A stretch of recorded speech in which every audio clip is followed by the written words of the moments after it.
welcome to LOA Today. I'm Walt Thiessen. With me today is longtime listener, poet laureate, and tie master Anne-Marie Young. This is your Daily Dose of Happy. We are so happy you decided to join us today.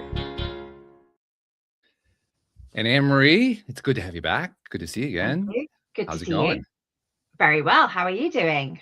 I'm doing well. You have a muffler, as you guys we call them scarves, but you're kind of wrapped up there. It tells me it's kind of cold where you are.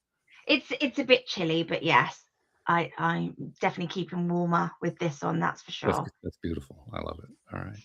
Trying to get in the Christmas theme of it all. Yeah, well, it's got a nice little. It's kind of a UK theme, really. So it's good. Yeah. So anyway, we're joined today by Russell, who he's going to be telling us a story in a moment, but his main message is essentially that dyslexia is not something that needs to hold anyone back under any circumstances, which is something we definitely resonate with around here. Yeah.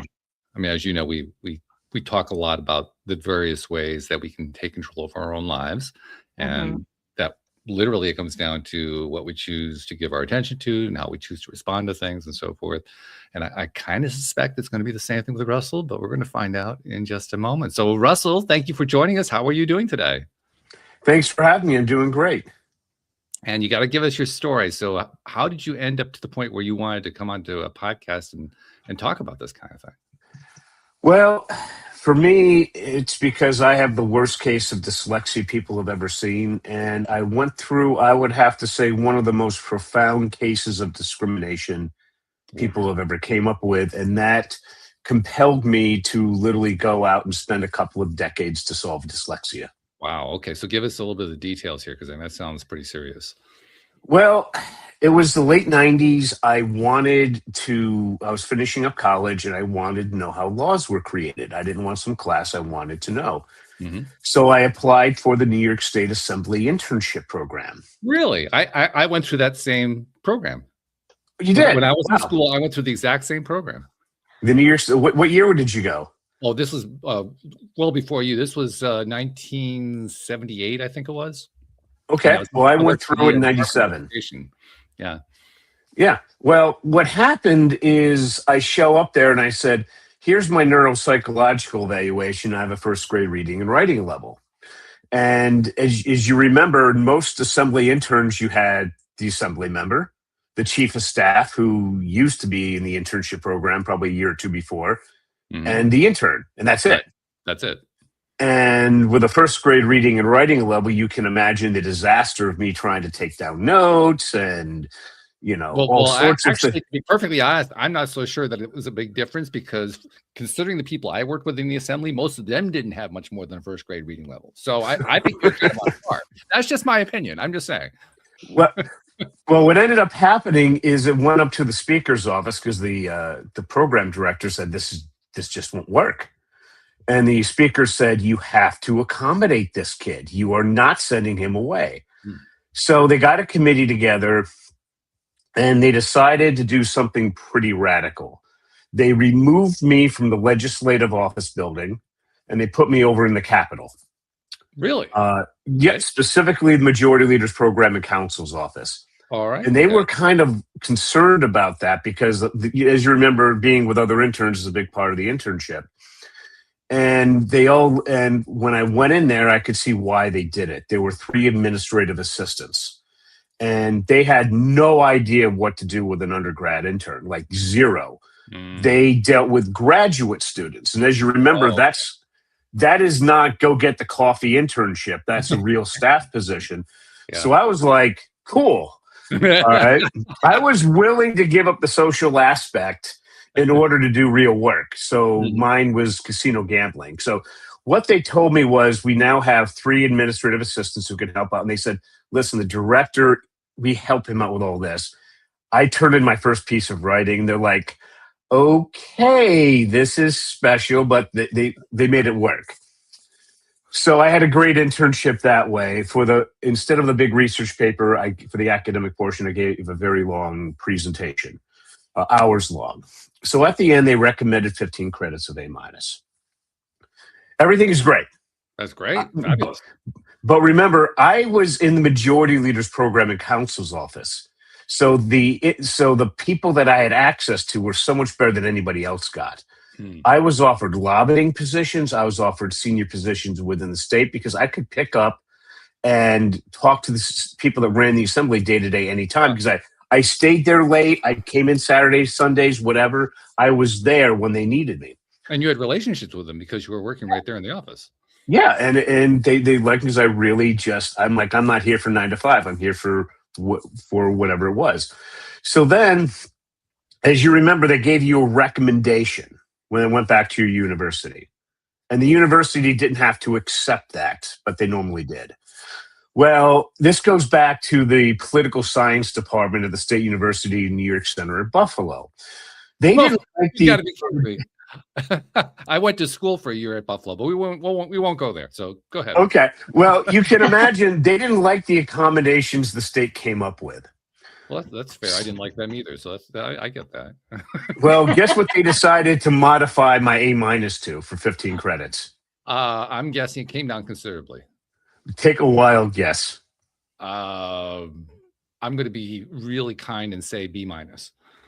F. They flunked me.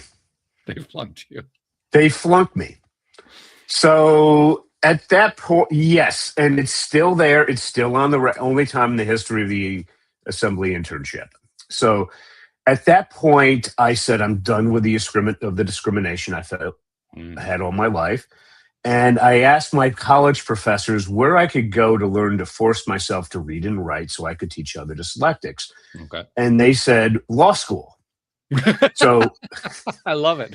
yeah, you're going to love this one. So then I said, okay, I'm going to law school. So it's second day of contracts. And as they do in law school, they ask you, they use the Socratic method. They will literally pound you into the ground. Oh, yeah. By asking you questions you can't answer. That didn't happen to me. Second day of contracts, I'm called on. It's a dyslexic professor named Professor Warner. I respond as his equal, not as a student. He tries tripping me up every which way. I'm responding back. He's getting annoyed, so he's yelling at me. I'm yelling at him. It goes on 5 minutes, 10 minutes, 15 minutes. He throws up his arms, said, Russell, you can't be any more correct. In the interest of time, I have to move on. I learned law school in that 15 minutes. I found later that dyslexics, once we go to grad school, we own the place day one or soon thereafter.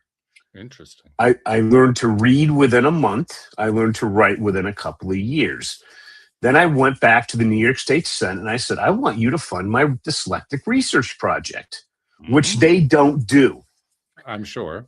Mm-hmm. So they sent me over to the New York State Education Department, who said, if we're going to even look at this, we want a New York State SUNY distinguished professor in psychology to look at this. Oh, and they said, where's this located? I said, out of Buffalo. That's their top rank. It's the biggest college, the biggest university center. And they had 2 distinguished professors in psychology.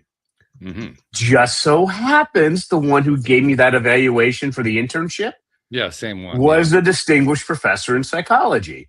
What a and shock. she was it was the luckiest moment of my life. So I went in, she tested me for 20 hours over 3 days. Wow. The most brilliant woman I ever met, pounding me for 8 hours a day. So she writes it up and says, yes, he can go from first grade to grad level and back down again. Here's how. So I'm sent over to Professor James Collins to connect my work to his. People said it was going to take years.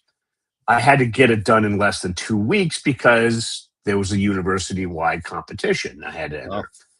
So I got A+ in less than 2 weeks and got $15,000. And we tried it out on our first student. She went. I wanted to focus on students like me in high school so they wouldn't have to go through the hell I went through. So they were highly intelligent, highly motivated, juniors and seniors. They went from middle school writing skills to the average of entering grad students. Wow.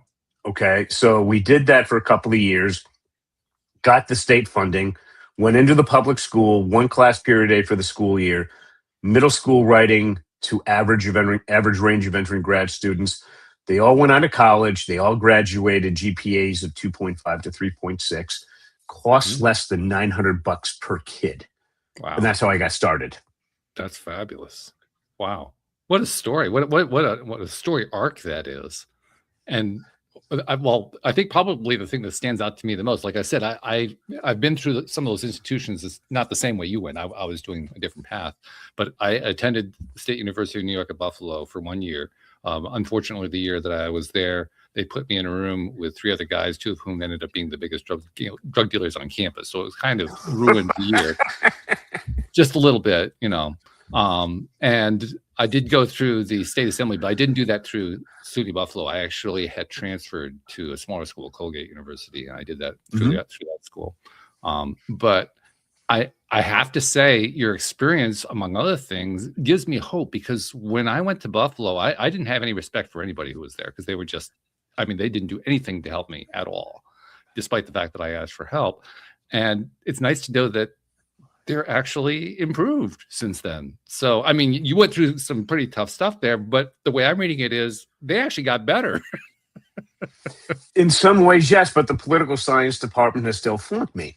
I believe that. I'm sure so. It's true. So as an appreciation for that, for what they did almost 30 years ago, I've been on over 150 podcasts explaining my story. Wow.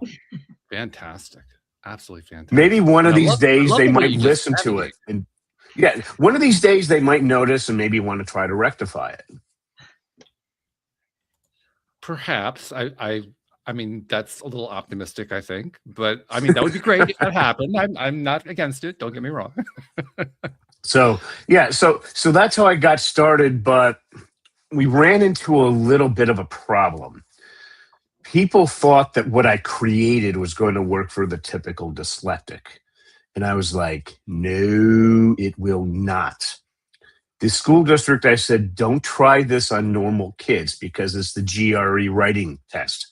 This is for people who graduated from college. Okay, it just gives them exposes them to all these different really hard questions. They tried it anyway. Complete failure. So then I was told I have to go back and figure out how to get the same results, but for normal kids. Now that was a fun one. So what I did, this is a little book called Overcoming Dyslexia by Sally Shaywitz from Yale, medical doctor, brain scans. That's dyslexia. Do you see how the back part of my brain has like next to nothing going on and yours is going crazy? Yeah. But the front part of my brain's about 2.5 times overactive. Right. All right. So here's the big secret about dyslexia. This doesn't work. This does. It works. The frontal cortex, it works. Let's pull it from back here and move it up here. Yeah.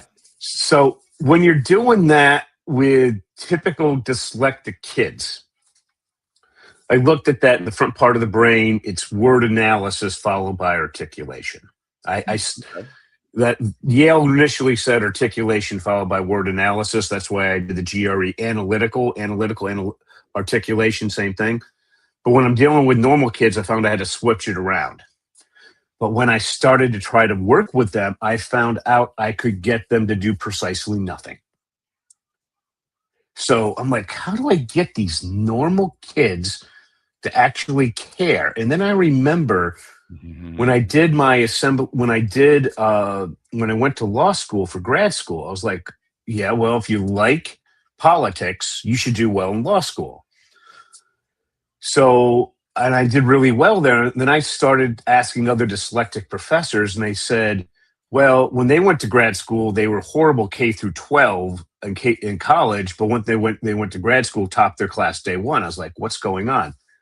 Oh, graduate school is very specialized.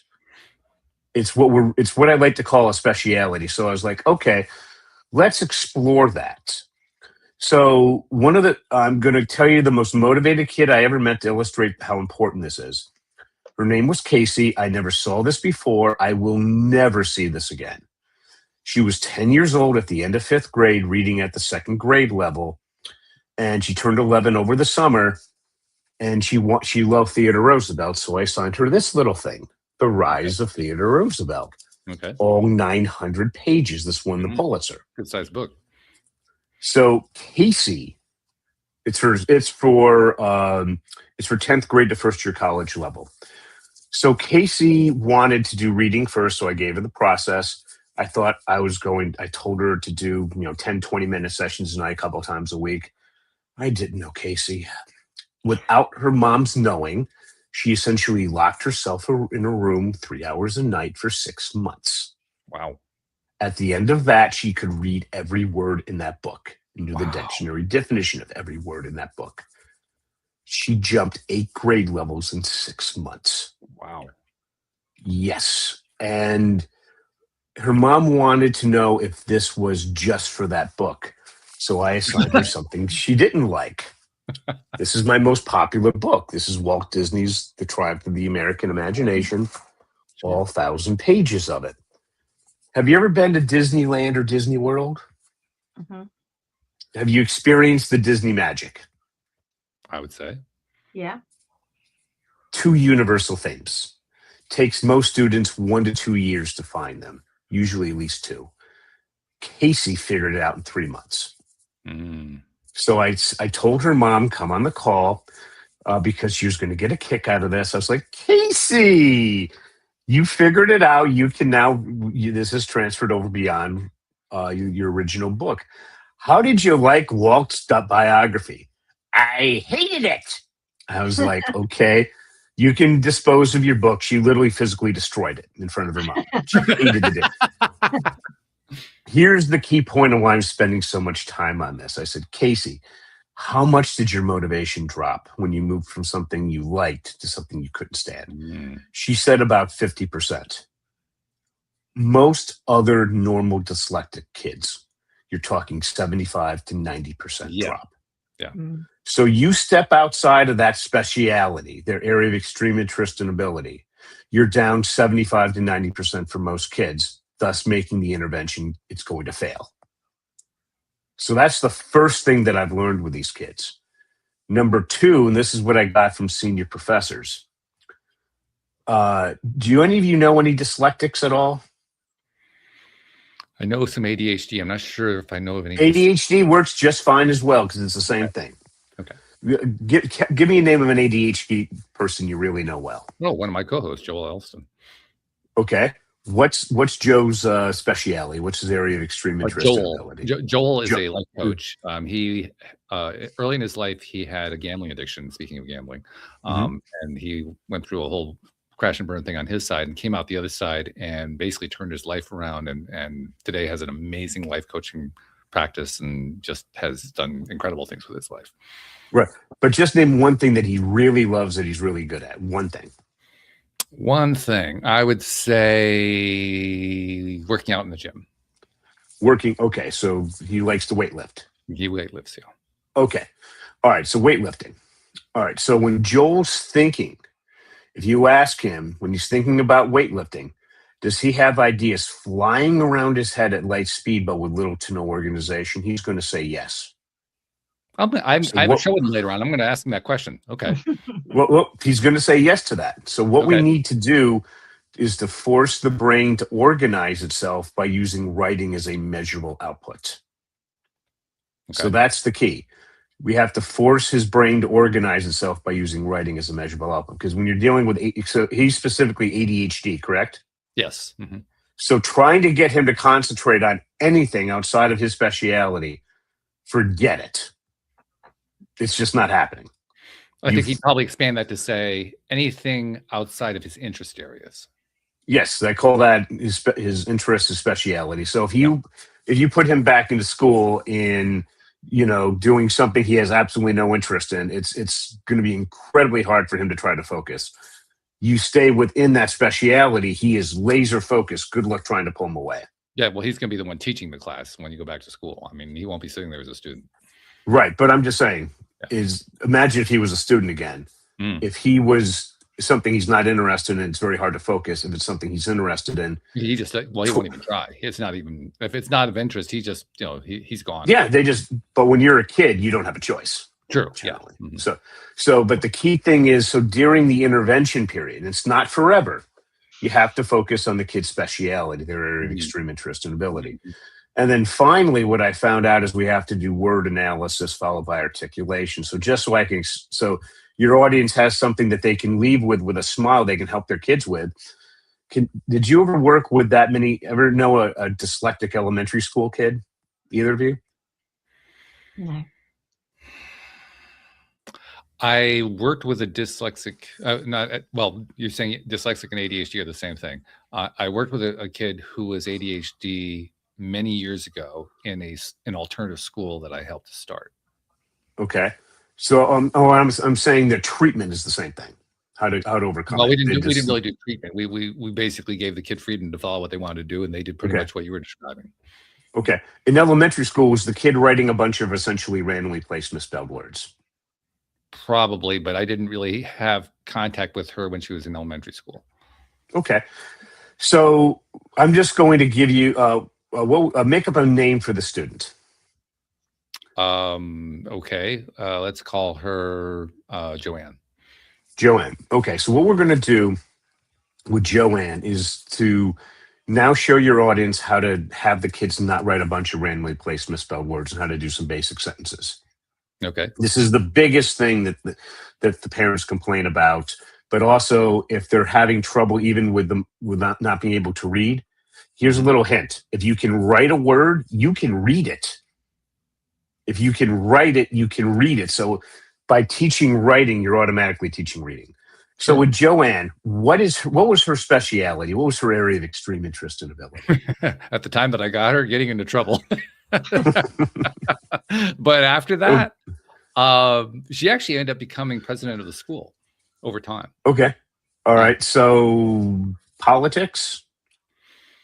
Today, no, I wouldn't describe her as being political. She's no, but in elementary school, what do you think is something she really loved to do? At that time, no, I think she was mainly just trying to find her placement in the world. She was trying to figure out who she was and where she could fit, because most of her experience had been very negative. Okay. So let's just try to say, what would we call that? Just trying to find friends? Yeah, that was certainly part of it at that time. Yeah. All right. So let's just say her biggest thing was she wanted friends. Okay. Mm-hmm. All right. So what we're going to do is I'm going to show you how we're going to go and put this into a basic 3-word sentence, because that's where we have to start off, because these kids are writing randomly placed misspelled words. Okay. So what you're going to do is you're going to open up a laptop computer, not an iPad, not an iPhone, certainly not handwriting. You're going to type out hero +, what are we talking about? And they're going to copy that. Now we're going to replace hero for Joanne. Joanne +, what are we talking about? Then you're going to have a list of 10 things Joanne really, really likes and 10 things she really, really hates. Okay, dislikes. So the first thing on her list that she really likes is friends. So we got Joanne +, what are we talking about? We're going to replace that with friends. Joanne +, friends. See how we got there? Mm-hmm. Okay. Now, I'm going to try to fool you with the simplest questions ever. Okay. If you answer them correctly, this will work. If you don't, it's not going to work. And most people have an epiphany on dyslexia. Do you think I'll be able to fool you? But I wouldn't be surprised, but go ahead. Okay. So we got Joanne +, friends. Mm-hmm. Now, here's my question. We need to replace the + with a word. Here's my question. Does Joanne like or dislike friends? It depends. At that time, it depended a lot. Well, let's say she's really trying to make friends. This is what she's really into. If she was trying to, then I think we have to assume that she was liking friends. Okay, so we got Joanne +, friends. Here's my question. We got to replace the +. Does Joanne like or dislike friends? Joanne likes friends. Okay, but that's not what I asked. Okay, fair enough. Do you see where you made a mistake? Well, I'm not sure that I made a mistake. What I did was I tried to make a guess based on what I considered to be ambivalent input. But tell me. Okay, well, I asked, does Joanne like or dislike Friends? Hmm. Okay, that's replacement. But that's not what you answered. Do I have you confused, or do you want to give it another shot? I think I see where you're going. Why don't you straighten this all out? Okay. Well, I asked, does she like or dislike? You automatically added the S and made a complete sentence. Hmm. Joanne doesn't know how to add the S. Hmm. Okay. Okay. So that's the big question. How do we get her to add the S? She would have put like. So it would have been Joanne like Friends. Okay. Not what I Okay. was expecting, but that's interesting. Okay.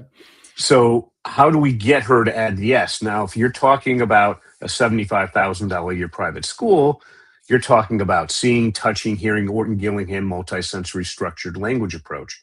Takes years. It would take you 2 years to become certified and $11,000. Here's how your audience can fix this tonight. Have Joanne read what she wrote out loud. Joanne like Friends. Then you ask, Joanne, does that sound generally correct? She's going to say no. And you're going to say, fix it. Joanne likes Friends. Hmm. So we do that with 10 likes and 10 dislikes. Now she's writing a basic 3-word sentence correctly. Okay. Okay. Now, do you see how like and dislike is a simple form of word analysis? The way you're presenting it now, yes. Okay. And then because and the reasons after because are a simple form of articulation. Sure. Okay. So what we're essentially doing with that process is, again, we're going from this back part of the brain where the dyslexic has next to nothing going on, and we're moving towards that front part that is 2.5 times overactive, Okay. where the dyslexic actually has a huge advantage. So we do 10 likes and 10 dislikes of what she likes and dislikes. Then we go because reason 1. Give me a simple reason why Joanne likes to have friends. She felt like she didn't have real friends. Joanne likes having friends because she felt she didn't have real friends. Now, do you Mhm. see how that we probably have a whole mess of misspelled words there? Oh, undoubtedly. Here's how we fix that. We Okay. tell Joanne to read what she wrote out loud. Does it sound generally correct? We're just caring about grammar now. She keeps rewriting until it sounds generally correct because the schools have a huge problem with massive, huge grammatical issues.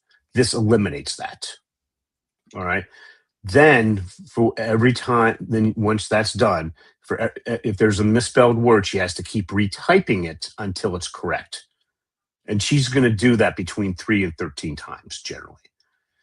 Each time she makes a mistake, she's going to concentrate so much harder.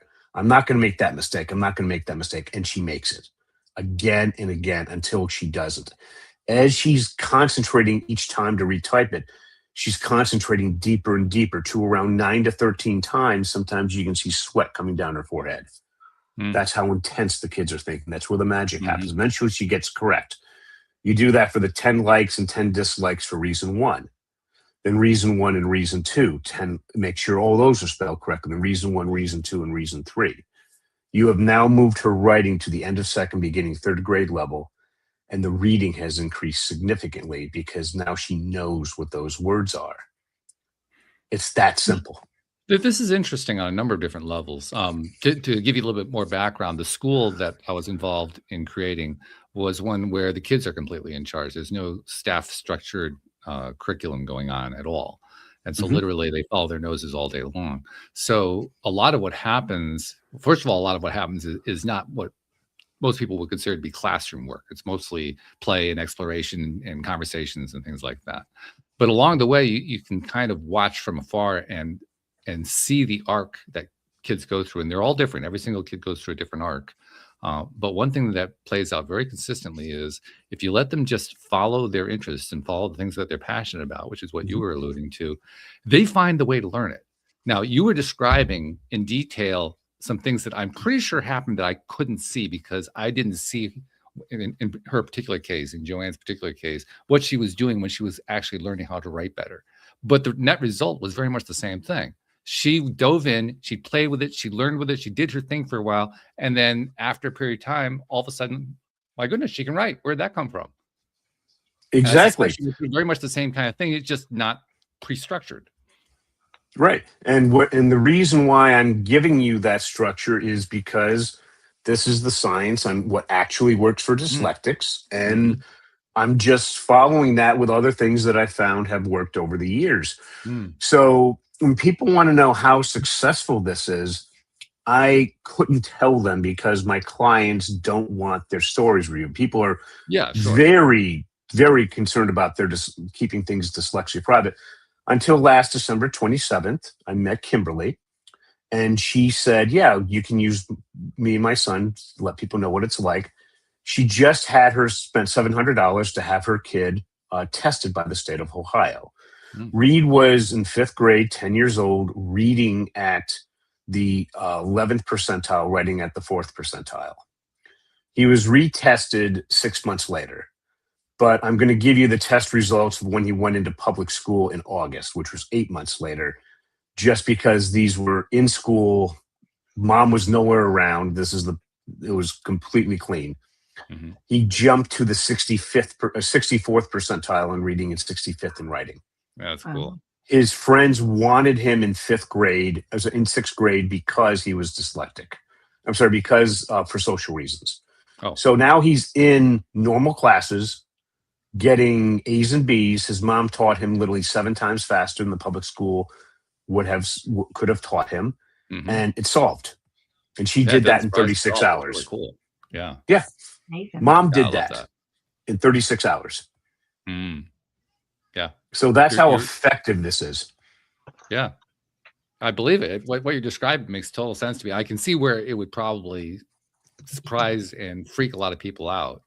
I'm kind of wacky. I live outside the norm of most societies, so it doesn't freak me out. But I love it. I love what you're describing. It's really cool. Anne-Marie, have you heard stuff like this before? I haven't. This is an area that's not really on my radar. I haven't come across it, but I'm finding this fascinating, and I think sort of we probably had kids with ADHD when I was at school, but they were just classed as problem children and dismissed, really. And actually, I'm loving the fact that Russell's gone in and worked out, oh, this is how the brain works, and this is what's happening, and they're actually super clever. And it's just a shame I feel so many people have been written off. It's true. In the education system. Well, here's the thing. I actually used a book called The Craft of Research. Are you familiar with it? No.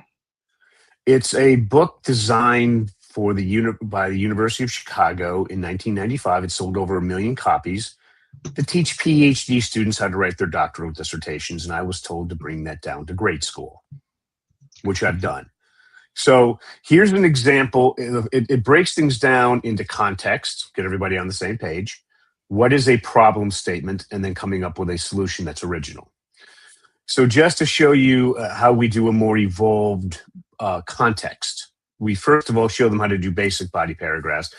But this one, people tend to find very interesting, because what I'm about to do is show you how to take dyslexic and ADD kids and ADHD kids and have their body paragraph structurally be more advanced than AP English high school kids. Okay. Have any of you ever heard of applying a warrant to a body paragraph? No, I don't know that. No. Okay.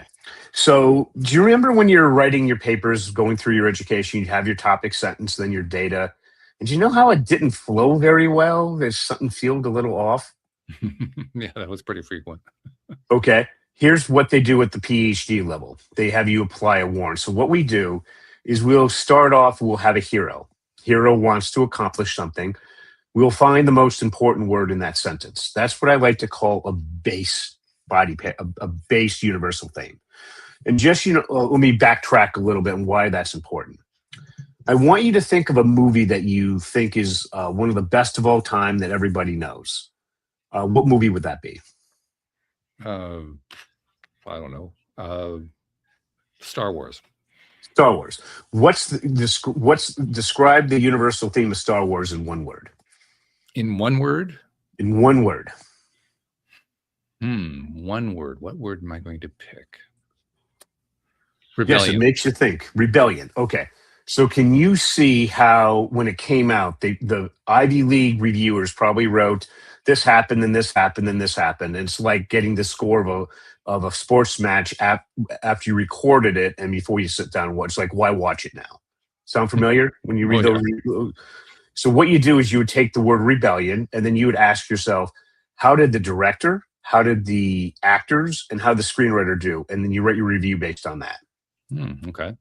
When you do it through a universal theme, it makes expressing it really focuses things. Sure. But the problem is, you see, rebellion is still very broad. Oh, yeah. It's not really yours. So what we do is when we start off with a more advanced context, we say, what does the hero want to do? We pick the most important word. And like rebellion, it's very broad. So then we would go to the thesaurus and we would look, maybe you do 5 words, 10 words, the entire level, multiple levels. You try to find the synonym with a definition that best matches what's in your head. And then that's your universal thing. So I would literally have the kids type out the word, type out the definition. And eventually, as they kept doing that, they would develop a vocabulary of hundreds of evolved words that would be with them forever. Okay, so then, now we have something much more specific. We would then have the ultimate villain that could best prevent the hero from accomplishing their goals, a person or a concept. So we'd have the hero, the universal theme, and the villain. Make this simple sentence out of that. Then we would come up with 3 good reasons, and I mean good ones. Each reason we would then reduce to a universal theme, which would allow us to find a quote at the beginning of the book and one at the end. We would usually find lots of quotes, then pick the best ones. Those 2 quotes are our data for an involved paragraph. From those 2 quotes, we would then create the topic sentence. And then, because they're from the same universal theme, we would apply a warrant, which is simply asking a how and why question, and connects the topic sentence with the quotes. Now you do that, there's a few other steps that we add on to it, but just doing that, when a university professor looks through and they go, oh, this kid's using a warrant. This is automatically at the college level if done properly. I show that to 6th and 7th graders. Wow. That's really interesting. It says a lot of things. It says things about the 6th and 7th graders, but it also says something about the college level education. Well, yeah, I mean, because literally these kids are not, when I ask about people with master's degrees, I have found precisely 3 that knew what a warrant was and how to use it. Yeah, well, that doesn't surprise me. Yeah. Right. So they may have learned the concept, but they didn't know the term which you learn at the PhD level. Possibly, yeah. Certainly wasn't something presented to most people going into a master's program, I would think. Right. So, but I show this, I have students mastering this by the end of 7th grade. So now we start to get a very interesting aspect where the AP English kids, the seniors, are finding that structurally middle school dyslexics are writing more advanced paragraphs than they are. Yeah, that would be annoying. And they don't like it. No, they wouldn't like that at all. And then we start moving on to a problem statement. Now, what I did there is I removed 2 key aspects to keep it to 1 book. So it's not exactly craft of research material, which is, as I said, PhD level. But what I'm sure you remember Mice and Men? Oh, yeah. It allows us to come up with a problem statement that's evolved enough that once we answer with solution, at the solution stage, we actually start using AI quite heavily at this point, that the teacher will have an 80% chance of learning something substantive. So I want you to imagine when most teachers going through who've taught AP English for decades, maybe have 5 to 15 times in their career that they learned something substantive from a student. Probably. This happens almost every paper for my kids who go through this. Drives the AP kids crazy. I can see why. It really is at the senior level of college. Wow. And then really if they interesting to me about it too is that, I mean, there are a number of things that are interesting, but the thing that jumps out to me is that what you're describing is what I might call, well, it's popularly called a hack these days. That's not the term we used to use when I was growing up, but that kind of thing is called a hack.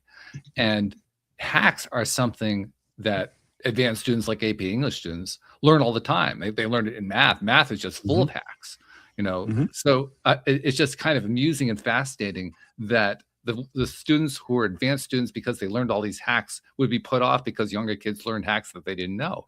I mean, that's really a fascinating thing. Yes, because, well, here's the other thing. The professors are expecting these kids to know the craft of research thoroughly before they go on to college. And they're not anywhere in the country. Right. Because they were doing it at that age, but these are also, you know, academic superstars. So I've actually had kids where they came back to me and said, okay, you showed me that, but I want to do the real craft of research. So, for example, with Mice and Men, they would be looking at disability law and disability ideas applied to that. And there's all these obscure little journals. And I would say, okay, we can add in those steps. And they would literally go and get a couple of dozens of those articles. We would find a hole, and then they would work on that hole. And then the paper they wrote, they could actually submit it for publication. Now, if you actually went ahead and got accepted, do you have any idea what being accepted in even obscure little journal means for your chances of being, you know, allowed into college? I mean, I would say, wow. Yeah, it's fairly significant. Yeah. And so basically, this is, and if you know how to do this and you don't know anything about artificial intelligence, you can guide it, you can direct it, you can use agents because you understand the entire process. The kids that know this are the ones that get the really good jobs later. If you can't, good luck. That does lead to a rabbit hole, and I won't have us go all the way down the rabbit hole, but I think we should at least put our toe into it, which is, what do you think the emergence of AI does either for or against kids who are learning the method that you're teaching them? Oh, well, I can tell you exactly what happened. I had a student who hated AI. This was not 2025, it was 2024. He graduates, and his manager loves AI. He said, I'm not going to have you spend hours and hours trying to write normally when you could have AI draft things for you in 10 minutes. So he wanted to know if they could come up with anything useful to the company. I said, okay. He contacts me, he's scared to death. And I said, okay, pick a model, talk to it, type with it. I don't care, figure out context. I trained you in this. You practiced in college for 4 years. He comes back. I did that. And I said, okay, go do problem statement. He comes back a few days later. I hate this. I said, welcome to the grown-up world. So then I say, go do the solution. It's 5 paragraphs. It's really tight. And his boss said, yeah, we've had this problem for years. It was never worth it for us to fix, but you found a solution for it. Within a week, he's training his peers on how to do AI. He's trying to say, well, here's how you do the context, problem, solution, thinking they know what this is. They don't have a clue. All right. The ones that were able to pick it up maintained employment. Those who couldn't were gone. They now expect these kids to become, senior within 6 to 12 months. So how you do that is you have the kids run a deep research project on anything they're doing, and they use that as a model. And I'll tell them not just for the project, but per section, and sometimes even per paragraph, run a deep research report and then model it compared to how you're doing. And then you can learn very rapidly. And those who can do that, they are going to become immensely valuable, have these huge salaries. And if the current company doesn't pay them, somebody else will. The ones who can't, good luck, because a lot of the stuff that you expect them to do, I now have the AI do it for me instead. It's not quite as good, but what used to take them 1 or 2 weeks, I can now have it done within half an hour. And then my employees, I don't employ anybody with under a master's degree. I then send it to them to fix up and to double check everything, because you have to. And we just move a lot faster that way. I'm curious too, because you mentioned that they're expected to become senior in 6 to 12 months. Is that because of the fact that we're in the early stages of AI being included basically in the workflow, and people are still what you're finding is these kids can't get jobs now. Real kids with real majors with high GPAs from good colleges can't get work. They're going back and doing high school work. And what I'm finding is those who know the craft of research, who are thoroughly trained and can produce in that. Like, for example, I had one of my former students just graduated this May, came to me and she's like, none of my friends can get a real job. I said, okay, we'll find you a real job. Where do you want to work? And she picked out a very hard position. I said, well, you need to use your contacts to get an interview. Then I showed her, here's the process. What problem do they have? She walked in saying, here's a problem I think you currently have. Here's the solution that I did with AI. And I did this in this amount of time. And if you hire me, I can get right on it. Yeah, they said, get on it. Yeah. They just hired her and they said, get on it. Yeah. Brilliant. Okay. So those who can, they're just, what you're finding is the people our age. Mm-hmm. We're senior. We know what we're doing. They're giving us a lot of time to get used to this because we know everything. All the AI is good right now is to get you to that first draft really fast. Mm-hmm. But then you have to have a senior human that can rip it apart, totally redo it and come up. But it gets you to that initial draft. Mm-hmm. Mm-hmm. So that's what these kids are being expected to do. And they're just finding that, I'm just saying from the United States, I'm not agreeing or disagreeing with it. President Trump did his tariff thing, a lot of uncertainty. So the companies just said, pencils down, let's see what happens. We're getting baby boomers retiring at record levels. The new Zoomers coming in are even smaller than my generation. I'm an Xer. And they're just finding is they just don't need the people. And those that can do really well with the AI, they're going to be they're so much more valuable that their salaries are going way up or somebody else will pay them. Those who can't, well, if you're not going to be 3, 4, 5 times more effective with this, then, next. And they're just not hiring the kids who can't do that. This is really fascinating because we started off talking about dyslexia and the discrimination you experienced and so forth, and how you developed methods for dealing with it, not only for yourself, but to help other people as well, which was a great storyline. But we've transitioned, as we so often do on the show, we transitioned to a conversation about, well, now that people are dealing with a real life workforce that is dominated by AI, how are they supposed to survive in it? That's a big issue. It's a very important one. And I love some of the topics some of the subtopics that we're addressing that with, because they're vital. Right. But the thing about dyslexics is we always had to get good enough to get an assistant. Now the AI is that assistant. Yeah. It's helping us in such a tremendous way. And for any real advice, or just so everybody knows, that when OpenAI came out with its $200 a month professional account last December, I bought it that day. Mm-hmm. I have just got rid of it. I moved down to 5.2 thinking because I don't need the pro version anymore, because the thinking is literally more than good enough. I spend $100 a month on Opus 4.5 because the writing there is so much better than I use OpenAI to think, Opus 4.5 for the writing. And then I also do the $20 a month Google thing, and Gemini is just for when I need to scrape certain interviews off from that nobody else has access to. But generally, I spend most of my stuff working with Opus 4.5, and I'll start off not by doing a deep research project. I will ask it when I draft a report, look at this with fresh eyes. Is this 100%? If not, tell me the percentage it is ready to be published, a paragraph why, and up to 25 reasons, the key thing, up to 25 reasons that prevent it from being 100%, and tell me exactly what changes you want to make to get it to 100%. Right, and then I have to fill in some gaps for listeners here, because I understand what you're talking about, but I know a lot of listeners don't. So let's lay some foundation here. You mentioned Opus 4.5. That's a product from Claude.ai.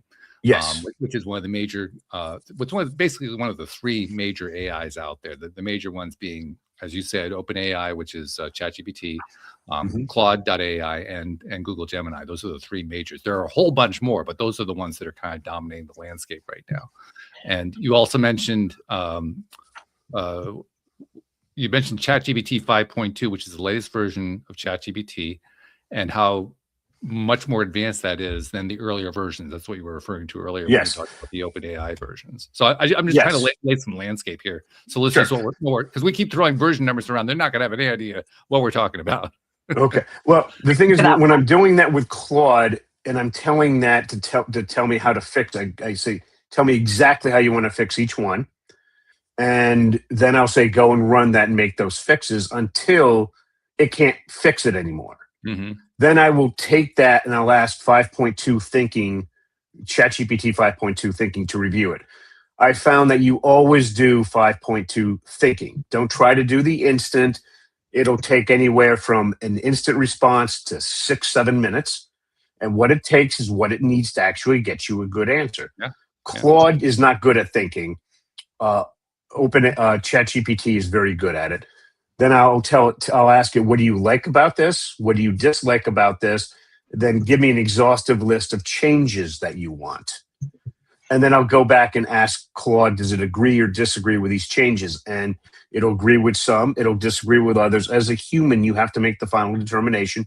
Normally, I go with Claude's recommendation, and I keep going until what I asked it to fix is finally, it's getting stupid and doing these irrelevant little things. At that point, we now have a very good working draft, which I will then go to one of my employees who has at least a master's degree, or I'll hire an outside expert on Fiverr. And what I've noticed that when I'm using a ghostwriter, because I use them all the time, I will send them one of these documents that I've worked so hard on for a couple of hours, and they will come back with something that looks completely different. Nothing at all that compared to anything that I originally gave them. And that's the final product. Mm-hmm. But I save so much time by going through the AI to get it done. And what's fascinating to me is now I'm also using all three of those AIs, and the way I'm using them is very similar to the way you're describing. Mm-hmm. So the way I use them is the ChatGPT, the OpenAI, the famous one that got the whole thing started. I use that as kind of like my conversationalist. We talk things out of the 35,000 point view, 35,000 foot view. What is it we're trying to do here? Mm-hmm. Let's map this whole thing out. Let's figure out what our plan is going to be. Let's figure out what our structure is going to be, all that kind of thing. And it excels at that. And then I take that and I say, okay, write a prompt that I can give to Claude, because Claude's going to compose it, turn it into code, because I'm writing code. So Claude is going to actually compose the thing. And then once Claude is done composing the thing, I review it with ChatGPT, and then once we finish the review, then we hand the whole thing off to Gemini and say, okay, what did we miss? Audit the whole thing for us. And it's different, but it's very similar to what you're doing. Mm-hmm. Yeah. And with that, then you're just, now when you're going through all those steps, how much more productive are you? You have to think about productivity a little bit differently, because the tendency is to have really, really fast results. What you end up with is you go through some steps that take a little while, but once you're done with them, you realize you just saved yourself a whole bunch of time. No, but I mean, compared to using the AI the way you're doing it, and compared to doing it all on your own, how much more productive are you using the AI? It's not even comparison. Right. So what you just described as a senior person, okay, if you were to go and work for some company X, they know they can hire you and you're going to go in and be productive immediately. Yeah, probably. That's what they're expecting these kids to be able to do within 6 to 12 months now. Which is fascinating, because what that really means is that the owners and hiring managers of the companies really don't understand what the AI is about and how to use it, and how the skill is involved in learning how to use it. They don't get it. They really don't understand. They expect you to come in and know what to do. Yeah. Well, but then not only do they expect you to know what to do, they themselves don't know what to do. Well, depending on, some of them do, some of them don't, some are in between. So what I found that when I worked with my kids and I went in and they would say, like one of the kids that I had said, well, I don't use it that much, but I understand the craft of research. And they literally walked them through how they would solve a problem with the AI right in front of them with the interview. This interview was supposed to last 30 minutes. 4.5 hours later, they were given the job because they said, I knew exactly what questions to ask. They got stuck. They knew how to get around it, went back, and they said, I have never really done this before, but I'm trained in the craft of research. They actually brought up the craft of research, bought it on Amazon Kindle, and they said, you know this? They said, yeah, I was trained in high school. That So they were probably didn't- hired because Yeah, they right. could do that. So Yeah. I'm just describing how incredibly, like you could describe the work. That's what you have to be able to do now, because as you said, using it or not using it, you can't even contemplate not using it now because Oh, you're it's so much impossible. more productive. Yeah. Mm. Yeah. Comparing them is it's not even a fair comparison. It's kind of And- like trying to compare the automobile to the horse. I mean, it's not even. Yeah, and just so you know, like Claude, that company was founded by former people that worked at OpenAI. They looked at it and said, well, the consumer's gone. So they went after business people. So instead of a user base of like 1 billion people or 900 million or whatever the huge number is OpenAI is, theirs is 30 million. Mhm. But all Claude cares about is business users. Yeah. Okay. So, but they went from 100 million in 2023 to 1 billion last year to 9 billion this year. And independent financial analysts think in 3 years, they're going to be at 70 billion. They're going to be Oh, yeah. doing more revenue than OpenAI. I wouldn't be surprised. Yeah. Okay, from a much smaller user base. Mhm. So that's why I spend $100 a month on them. Yeah. Because they're just the final product we're most of us are producing, unless you're a computer guy like yourself, is written product. Mhm. And that's what this is so good at compared to anything else. Yeah. This is fascinating. I don't know. I think I kind of fear that we might have lost the audience a couple times there. Hopefully we were able to pull them back. Actually, I'm going to go to Anne-Marie on that because Anne-Marie is a former audience member who became a co-host. So how much did we lose you guys? I'm kind of curious. I'm glad you explained some of it. That really helps. But actually, you didn't. It was, and it's one of the notes that I've made here is finding your resource and using it and learning about it and using that to help you to make things easier and to make things progress. So I think it was, yes, it was very technical, but actually it fits. It be it a book, be it AI, be it a movie series, whatever it may be, documentary. So you can still make sense out of it and Yeah. and grasp where we were going with it and where the excitement comes into it, because there's Yes. a lot of excitement that comes into it. Yes. Yeah. Oh, I could tell that was bouncing. So like, I mean, well, we're at the point in the show where we normally do this anyway. Like if you were, this is going to be one of the more challenging ones for you, because I mean, you do this after every time that we interview somebody, but this time I'm asking you to tie it together for something that was a little bit harder to follow. How do you tie this one together today? So I think I'm impressed just by the sheer passion and the determination of, like, Russell having this dyslexia and being failed for it when he shouldn't have been, and all these hurdles that you had, but you used that determination to assist others so that they didn't feel undervalued. And I liked the advice, which I think is transferable, is find your passion, learn to train your brain around whatever that may be, and like I said, using those resources, be that AI, exploration, building your skills. Mm-hmm. Very good. All right. And Russell, I'm going to go out on a limb and guess that you're open to being contacted by people who are, in the same kind of boat that you were in and looking for help to get out of that boat. So how do they find you? The easiest thing to do is just go to dyslexiaclasses.com. That's plural with an S, dyslexiaclasses.com. There's a button there that says download free guide. Just click on that, answer a couple of questions, you'll get a free guide. But the most important thing is to set up a time to speak with me. It's a half an hour, doesn't cost anything. I help talk to you and your child, find out what their specialty is, find out what their book is, their audio book, and how to get them started. Excellent. And you said you've done hundreds of podcasts. Hundreds and hundreds of kids. We're now in the process of moving everything over to a learning platform called School. I actually am having a mom who I met on a podcast. She is a certified elementary school teacher.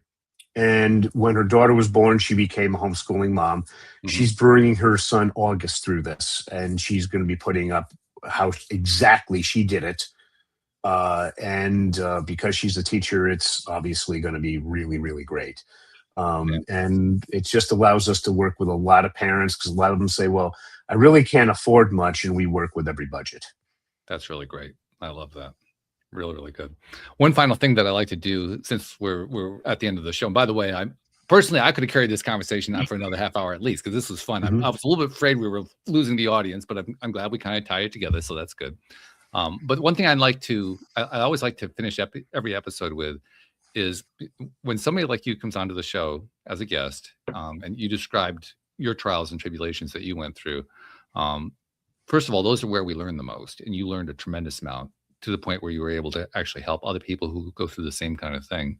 And of course, that's the passion that you're bringing to this. That's why you're doing hundreds of podcasts. That's why you're helping hundreds of kids, because that's so important to you.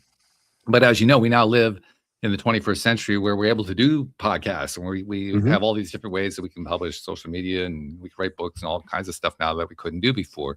And we're reaching people in ways that we could never reach before. And in the process, we're getting followers who are following us in ways that we don't even know about. And I noticed that there's a little bit of a gap there because we don't get credit for that. So Russell, I wanted to tell you, on behalf of those people that you've never met and never seen, never will meet and never will see, who you've been helping just by doing these podcasts and sharing on the various ways that you share online and social media and everything else that you do, people who you're helping, and you don't know that you're helping them, but you're helping them and you're just not getting credit for it. On their behalf, thank you for what you're doing, because you are making a difference in the world. Well, thanks for having me. And just, we met on Podmatch. This is my 151st podcast on Podmatch. Is it really? Congratulations. Yes. Well, if you look at the leaders board, I've been either 1 or top 5 for the past 5 months. Very good. Yeah. So you've been active, very active. Yep. This is my second podcast today. I'm doing 2 more tomorrow. Wow. Fantastic. Yeah. Well, keep it up. Keep doing what you're doing. Great stuff. I mean, and thank you for sharing it with us. So this has been a fascinating conversation for me. I don't know how many listeners I lost in the process, but I loved it. So thank you very much for that. Well, thanks for having me on. And thank you to our podcast listeners everywhere. We will see you all next time here on LOA Today. Goodbye, everybody.